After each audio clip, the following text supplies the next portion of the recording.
Titanic, Her Story and Her History. A modern-day marvel. The Titanic was built in Belfast, Ireland over the course of 3 years. It cost $7.5 million and took 3,000 men to build the 882-foot ship. Watertight compartments made it unsinkable in the event of a collision, and the 4 funnels were made to make the ship look more grand than most ships of the time. B.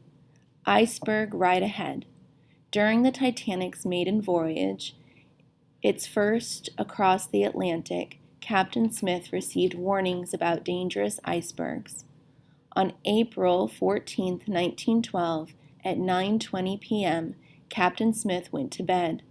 The last iceberg warning came in around 9:40, and he never received it.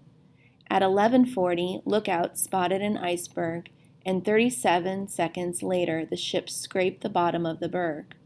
By 12:45 a.m., lifeboats began lowering into the freezing water. At 2:20 a.m. on April 15th, the Titanic sank to the bottom of the ocean.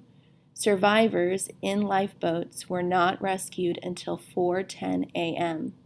On April 18, 1912, the 705 survivors from the Titanic docked in New York. C. A closer look at the sinking. While many had believed the Titanic was unsinkable, it floundered on April 15, 1912. Although it looked like the ship would miss the iceberg, because bergs are wider underneath, the ice scraped the ship under the water, causing several holes. Even though watertight compartments could take in water and the ship would stay afloat, only 4 could be flooded. Water spilled through the compartments, causing 5 to be flooded, and ultimately the Titanic sank.